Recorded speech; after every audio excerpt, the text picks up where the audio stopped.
Assalamualaikum warahmatullahi wabarakatuh. Selamat datang kembali di Drupadi Horor. Kali ini kita akan melanjutkan cerita horor dari novel Rancet Kembang karya Simple Man. Cerita ini merupakan sequel dari novel Janur Ireng. Namun sebelum kamu mendengarkan, jangan lupa subscribe dan nyalakan loncengnya agar kamu dapat notifikasi dari video terbaru selanjutnya. Tuliskan juga pendapat kalian pada kolom komentar di bawah.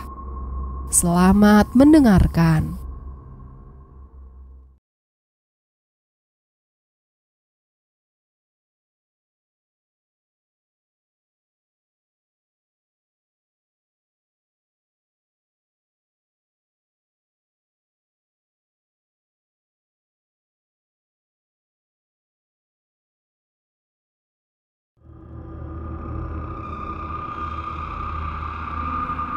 Lemah Layat.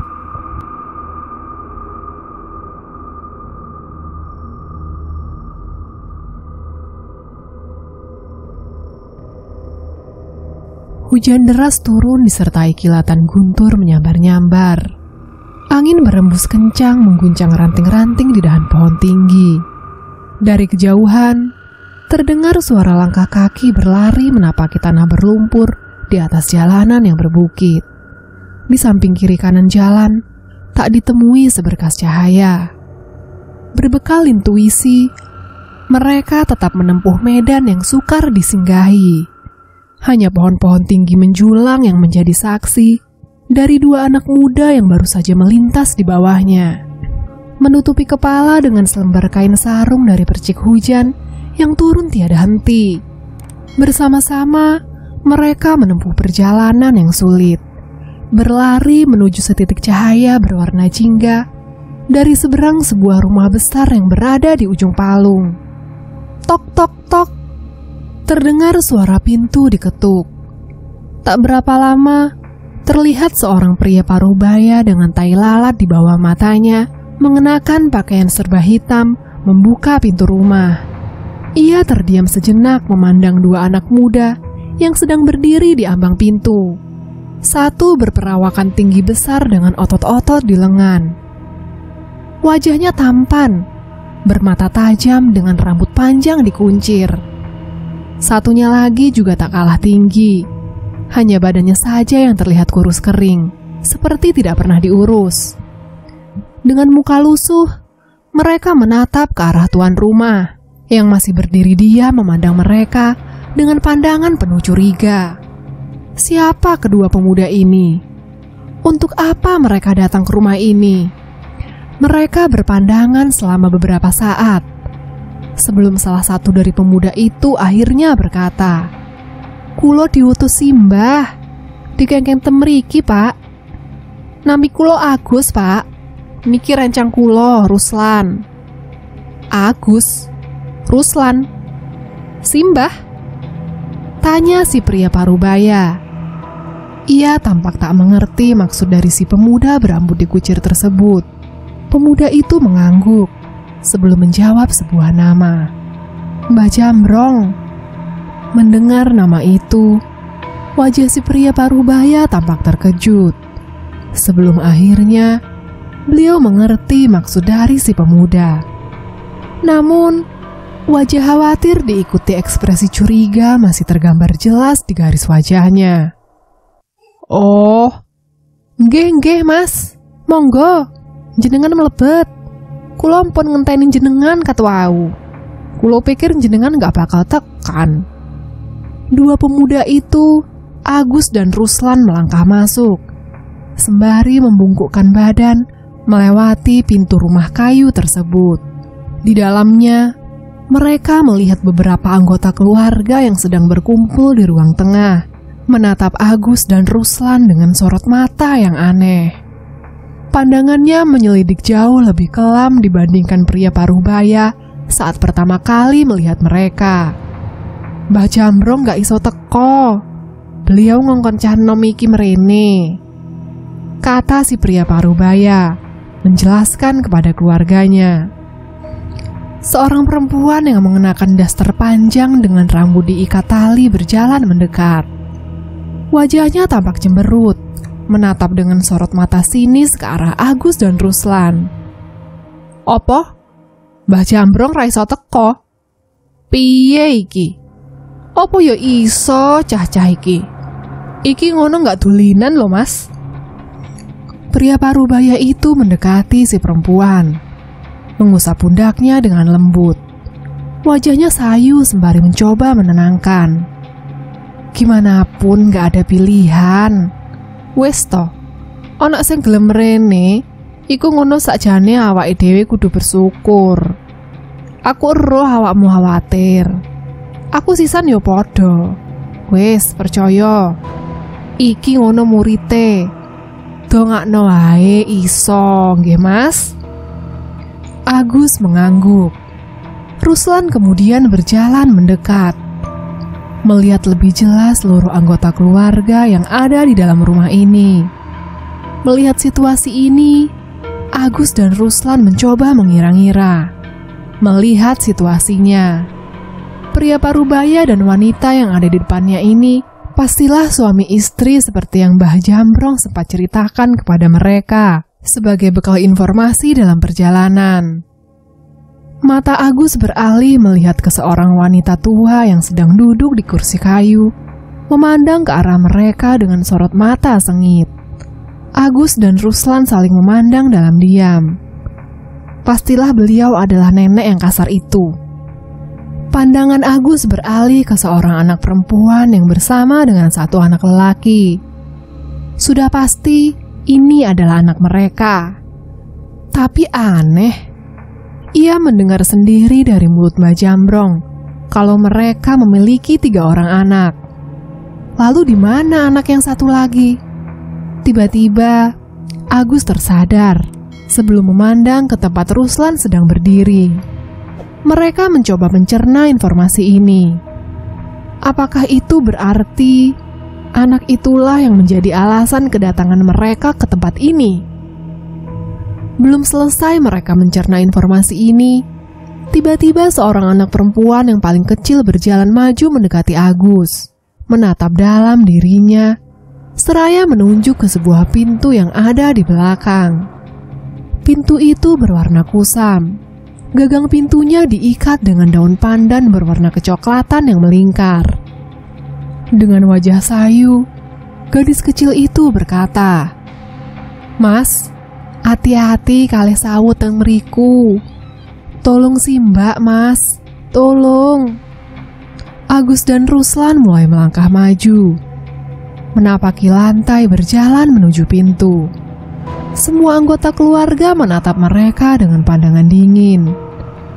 Agus dan Ruslan sejenak terdiam berdiri di ambang pintu. Mereka saling memandang satu sama lain sebelum Agus mulai menyentuh gagang pintu dan memutarnya. "Dingin sekali," kata Agus di dalam hati.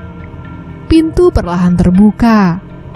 Suara kriya terdengar menggema, membuat semua orang yang ada di dalam rumah terdiam, termangu. Hanya suara rintik-rintik hujan yang terdengar di telinga. Agus dan Ruslan tak pernah merasa sengeri ini. Pintu sudah terbuka. Agus dan Ruslan mulai melangkah masuk ke ruangan yang terlihat ganjil dari luar. Bau pesing seketika tercium, merasuk ke dalam hidung, diikuti suasana pengap yang membuat badan mereka merasa tidak nyaman. "Waduh, nggon opo iki?" kata Ruslan, risih sembari menutup hidung. Agus juga merasakan hal yang sama, tetapi ia masih bisa menahan diri. Tak hanya berbau menyengat, di dalam ruangan ini juga tak ada setitik cahaya pun yang menyinari ruangan. Hanya kegelapan total yang bisa mereka lihat di dalam ruangan ini. Namun, satu hal yang pasti adalah mereka bisa merasakan gejolak yang tak mengenakan saat berada di dalam ruangan tersebut. Agus yang pertama merasakan hal itu. Ia lalu berujar kepada Ruslan, "Rus, Metuwo, jupukno oblek. Oblek? Nang endi, Gus?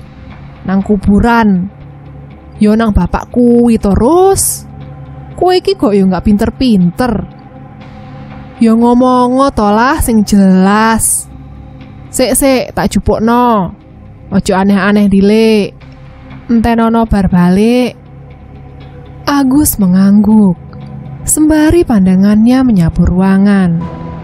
Ia bisa mendengar suara langkah Ruslan yang baru saja keluar dari dalam ruangan. Perlahan-lahan, di dalam kegelapan total ruangan ganjil itu, Agus bisa merasakan sesuatu yang sedang mengawasi dirinya, bersembunyi di sudut-sudut ruangan yang lebih gelap. Semakin lama, Agus bisa merasakan gejolak energinya, kemarahan, kebencian, dan rasa dengki yang dibalut menjadi satu di dalam sebuah dendam. Agus lalu mendekat, berjalan semakin jauh ke dalam ruangan. Berbekal penglihatan seadanya, ia bisa melihat sedikit pemandangan apa yang ada di dalam ruangan tersebut. Bau pesing tercium semakin menyengat, seperti air kencing yang sudah lama tak pernah dibersihkan. Tak hanya itu saja, ada bau busuk lain seperti bau bangkai. Agus melihat ke sana kemari, sembari mencari dari mana sumber bau-bau ini berasal. Sampai ia melihat ke lantai. Benar saja, ia menemukan bangkai-bangkai tikus berserakan di lantai tak jauh dari sebuah dipan yang berada di ujung tembok ruangan ini. Agus sejenak terdiam, memandang dipan dengan sorot mata penasaran. Ia mulai mendekat ke dipan. Ia sejenak kembali termangu. Di sana, Agus baru saja menyadari bahwa di atas dipan tersebut terdapat sesuatu. Sesuatu yang membawa mereka sampai ke tempat ini. Pandangan Agus terus-menerus tertuju ke arah dipan, tempat seorang perempuan sedang tertidur di atasnya. Sembari menahan napas, ia mengamati sosok perempuan yang terbaring tersebut. Usianya mungkin berkisar antara 16 sampai 17 tahun. Masih terlalu muda untuk mendapatkan kemalangan yang seperti ini. Rambutnya tersurai hitam panjang sepunggung. Ia mengenakan gaun berwarna putih kusam. Kedua tangan dan kaki perempuan itu diikat menggunakan tali tampar yang dililit ke tiang-tiang dipan yang terbuat dari besi. Perempuan asing itu terbaring tak bisa bergerak, dengan mata tertutup rapat, seperti orang yang sedang tidur. Agus termangu cukup lama, memperhatikan dengan sorot mata kasihan. Ia tak bisa melihat seorang manusia diperlakukan seperti ini. Namun, pasti ada alasan di balik ini semua. Dari belakang, tiba-tiba terdengar suara langkah kaki mendekat. Agus berbalik menatap Ruslan yang baru saja tiba dengan membawa lampu minyak di tangan. Saat itulah, lampu minyak yang Ruslan bawa menyorot seluruh isi ruangan, membuat mereka berdua terkejut satu sama lain. Rupanya ruangan ini dipenuhi oleh garis-garis yang diukir menggunakan sesuatu yang kasar. Garis-garis itu membentuk simbol dan gambar yang aneh. Agus memperhatikan setiap detil goresan tersebut. Ia merasakan sesuatu yang tidak nyaman saat melihat guratan pada dinding. Tak hanya itu, banyak di antaranya ditulis menggunakan aksara Jawa kuno. Bila diperhatikan lebih seksama, itu bukanlah aksara Jawa kuno, melainkan sesuatu yang lebih tua lagi. Agus pernah melihat aksara ini. Agus mencoba mengingat-ingat lagi, di mana dirinya pernah melihat bentuk seperti ini. Ia pun membelalak melihat seluruh guratan ini, sembari bibirnya berucap dengan sendiri, aksara Kolochiwo. Agus menoleh ke arah perempuan di atas dipan itu, sejenak memperhatikan dengan seksama keseluruhan tubuh perempuan itu. Ruslan yang tak kalah terkejut melihat perubahan sikap Agus mulai merasa aneh. Ia melihat kelakuan temannya sendiri yang seperti sedang mencari-cari sesuatu pada perempuan itu. Dengan wajah bingung, Ruslan bertanya, "Ono opo, Gus?" Agus tak punya waktu menjawab pertanyaan Ruslan. Ia menatap jari-jari perempuan itu. Di sana, Agus menemukan apa yang dia cari. Rupanya benar, coretan serta guratan garis yang ada di dinding kayu ruangan ini ditulis oleh perempuan ini menggunakan darah di kuku jarinya. Agus dan Ruslan tersentak. Perempuan itu tiba-tiba membuka mata, kemudian menyeringai ke arah mereka berdua. "Rus, metuwo, tutupen lawange!" teriak Agus tiba-tiba. Ruslan sontak berlari mengikuti apa kata Agus, kemudian menutup pintu dari luar. Tak lama kemudian, dari dalam ruangan tersebut, terdengar dengan jelas jeritan suara melengking dari perempuan itu. Apa yang sebenarnya terjadi di rumah ini? Padusan Pitu. Mira membuka pintu rumah. Ia menelusuri ruang tamu, berjalan menuju kamar. Kemudian terhenti saat melihat salah satu pintu di lorong rumah tengah terbuka. Penasaran, Mira pun mendekatinya. Di dalam sana, Mira melihat ibu sedang sholat. Tak ingin mengganggu, Mira menutup pintu perlahan-lahan. Ia tersentak saat melihat Lindu adiknya tiba-tiba sudah berdiri di belakangnya. Bocah itu tiba-tiba berteriak kencang di hadapannya. "Ibu nggak oleh sembahyang." Mira tak mengerti apa yang baru saja anak itu katakan. Pandangan Mira beralih menatap jari jemari tangan Lindu yang terlihat berdarah-darah dengan beberapa kuku jarinya terlepas. "Sudah pulang, Nak?" kata Bu Daisy, ibu Mira yang tiba-tiba keluar dari kamar. Mira menatap ibunya yang memandang dirinya dengan sorot mata kosong. Aneh, cah ini sudah keluar ya? Tadi ibu sudah kunci dia loh di kamar gudang, kata Bu Daisy. Seraya tak merasa bersalah sedikit pun setelah apa yang dia perbuat. Mira yang mendengar hal itu sontak menjadi geram. Ia memandang Bu Daisy dengan sorot mata yang tajam. "Dikunci di gudang? Anak sekecil ini, Bu. Apa salah dia?" Bu Daisy hanya menjawab, "Karena anak ini adalah titisan dari para benggolo." Mira terdiam sejenak sembari membungkuk menahan tubuh kecil Lindu. Anak itu juga menatap Bu Daisy dengan sorot mata yang tak kalah tajam. Sudah ratusan kali Mira mendengar nama benggolo di rumah ini. Entah dari almarhumah neneknya dulu, sampai mulut ibunya sendiri. Kata-kata itu selalu saja keluar.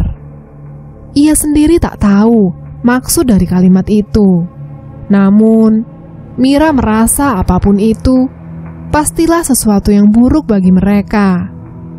Pernah suatu ketika Mira sudah tidak tahan lagi dengan semua ini, sehingga Mira memaksakan diri bertanya perihal apa yang mereka maksud dengan arti kata benggolo ini. Namun, tak ada satupun dari mereka yang mau menjawabnya.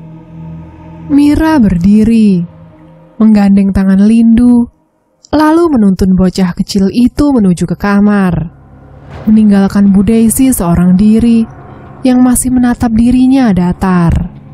Sejak awal, hidup Mira sebenarnya sudah tidak baik-baik saja di rumah ini. Banyak hal yang tidak ia ketahui, terutama tentang ayahnya. Awalnya, ia masih mencoba untuk bertahan serta berharap ke depan semua akan baik-baik saja. Namun, ternyata dirinya salah. Semakin lama, semua ini terasa semakin buruk.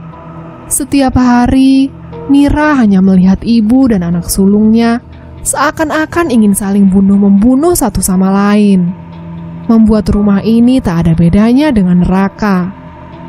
Di dalam kamar, Mira membantu Lindu membersihkan darah di sela-sela kuku jari yang mungkin ia gunakan terus-menerus untuk menggaruk pintu di gudang. Mira merasa sedih setiap kali melihat anak itu. Semenjak kematian Simbah, almarhum ibu dari mendiang ayahnya, sikap ibu semakin ganjil.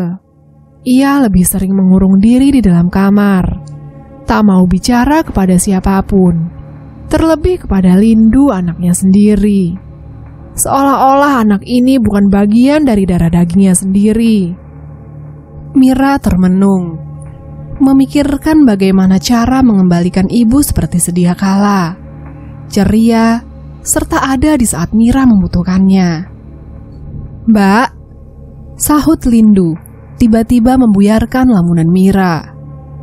Ia menatap anak itu yang melihatnya dengan ekspresi tersenyum yang janggal, seraya berkata lembut kepada Mira, "Ibu ojo diolehi sembayang meneh nggih. Engko dayohe teko meneh lho." Mira kaget. Kini Mira menatap Lindu dengan ekspresi yang aneh. Apa maksud kata-katanya barusan? Mira baru tersadar bila tadi Lindu juga mengatakan hal yang sama. Ia melarang ibunya menunaikan sholat. Seakan hal itu terlarang. Apa yang sebenarnya Lindu pikirkan? Apakah dia tahu bahwa hal itu salah? Umure ibu wes nggak dawa, Mbak. Soale aku mau ndelok dayohe wes tekan. Mira menatap Lindu ngeri.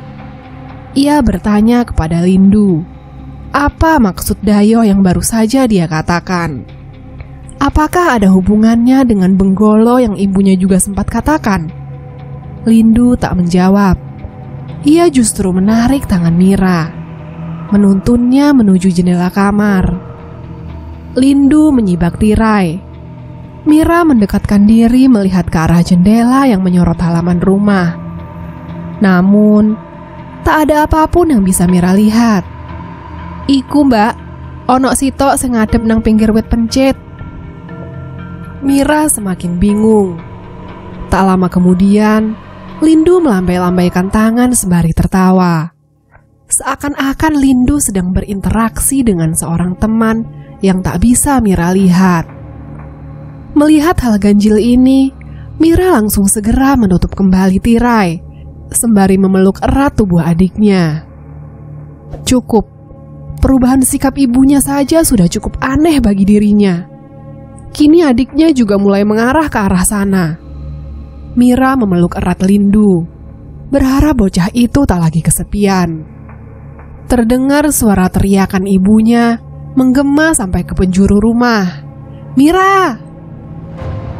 Mira tercekat sejenak sebelum berlari pergi menuju tempat Bu Daisy sedang beristirahat. Di balik pintu kamar, Mira melihat Bu Daisy tengah mencakar wajahnya sendiri dengan kedua tangannya, seakan-akan ia ingin merobek kulit wajahnya. Mira sontak berlari mendekat ke Bu Daisy, kemudian menahan kedua tangannya agar ia berhenti melakukan hal sinting itu. Darah mengalir keluar dari dalam kelopak mata. Sembari meringis menahan sakit, Bu Daisy lalu menunjuk ke arah jendela. Mira tertegun menatap jendela. Apa ini?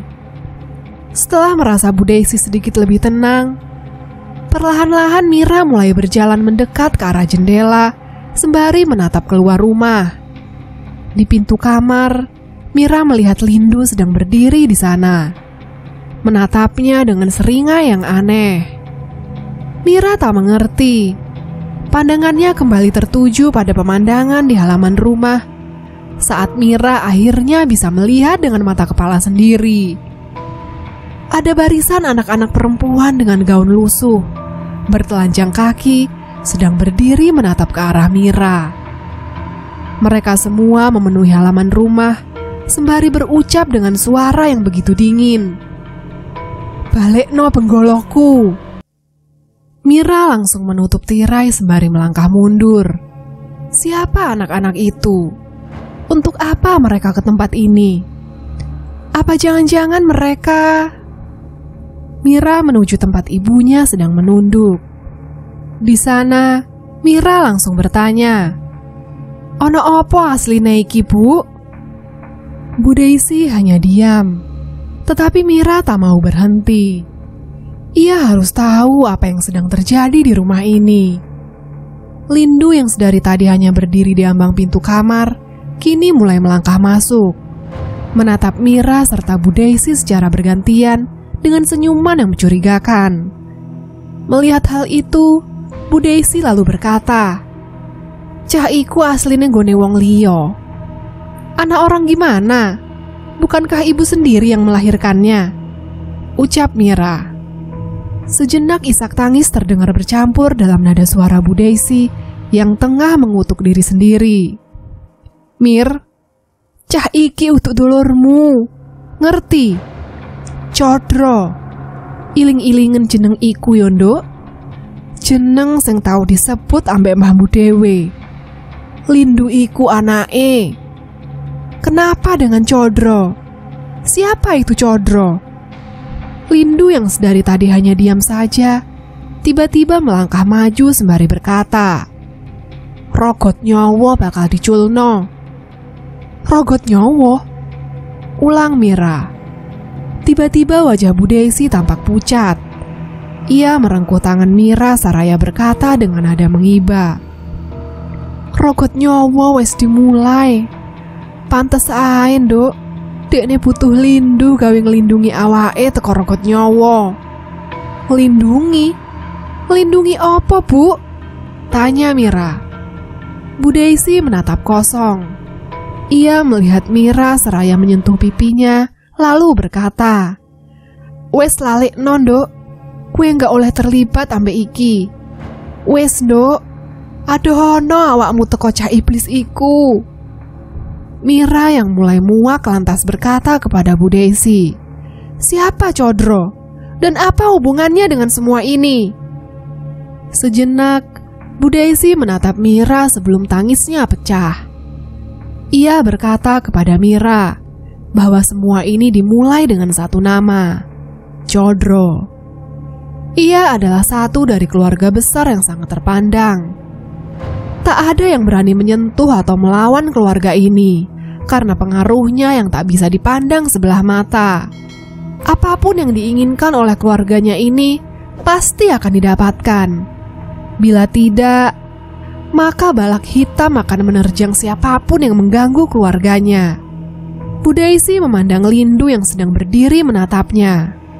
Nama Codro begitu masyhur. Selain dihormati oleh orang-orang, mereka juga sangat ditakuti.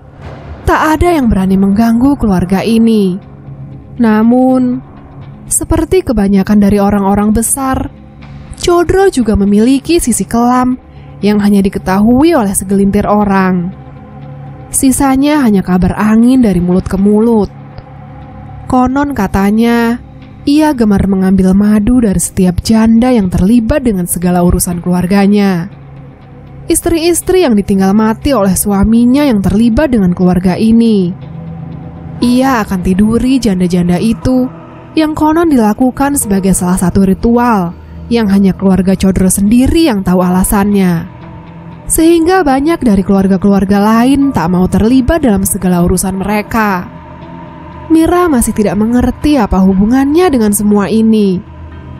Kematian dari bapakmu, Mir, adalah kematian di bawah keterlibatan keluarga Codro. Bapak terlibat dengan keluarga Codro? Apa maksudnya, Bu? Bu Daisy terdiam tak melanjutkan perkataannya. Bu, apa maksudnya?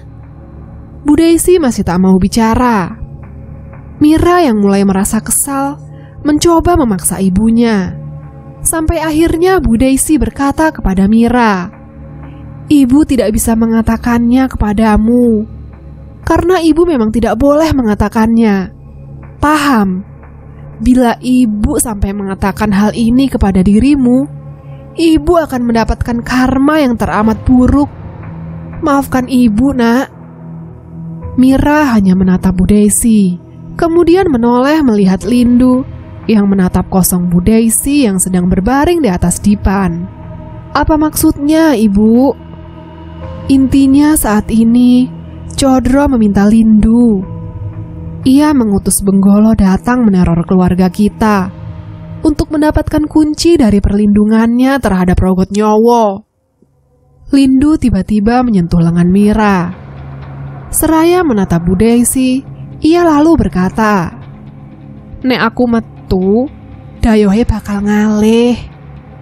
Setelah mendengar itu, Mira menahan Lindu sembari berkata kepada dirinya, "Jangan, Mbak nggak tahu apa yang akan terjadi kalau kamu keluar. Lagi pula, Ibu belum menceritakan semua ini. Apa hubungan semua ini dengan Rogot Nyowo, Bu?" Bu Daisy menunduk seraya berkata, "Nenekmu bilang Rogot Nyowo adalah sumpah petaka sedarah dari 7 orang yang dahulu bersekutu. Gabungan dari keluarga-keluarga besar yang semuanya memiliki suatu pegangan yang tak banyak orang miliki. Konon, mereka memiliki pantangan serta kutukan yang mengikuti keluarganya masing-masing. Sekarang, seluruh keluarga pasti sedang memasang badan untuk menangkal sumpah dari rogotnya sendiri-sendiri." Pandangan Mira tertuju kepada Lindu.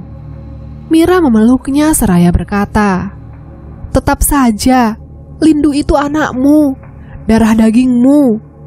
Gak seharusnya diserahkan kepada Codro ini." Bu Daisy diam sejenak sebelum berkata, "Lebih baik jangan terlibat dengan mereka, Mir. Kamu gak tahu seberapa mengerikannya mereka ini. Serahkan saja Lindu, daripada mara bahaya mendatangi dirimu." Mira tak peduli. Ia masih memeluk Lindu.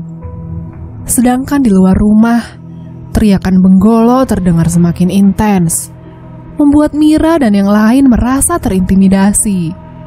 Lama berpikir, Mira tiba-tiba tersadar oleh sesuatu. Tunggu, anak-anak perempuan yang ada di luar, apa jangan-jangan? Mira melihat Lindu yang mengangguk. Tampak mengerti maksud isi kepala Mira. "Mereka ini milik Codro, Mbak." Tak lama setelah Lindu mengatakan hal itu, tiba-tiba suara-suara itu perlahan-lahan menghilang. Kini hanya keheningan yang mereka rasakan. Mira merasa mereka sudah pergi dari tempat ini. Namun, ia tak mau mengambil resiko untuk memeriksanya.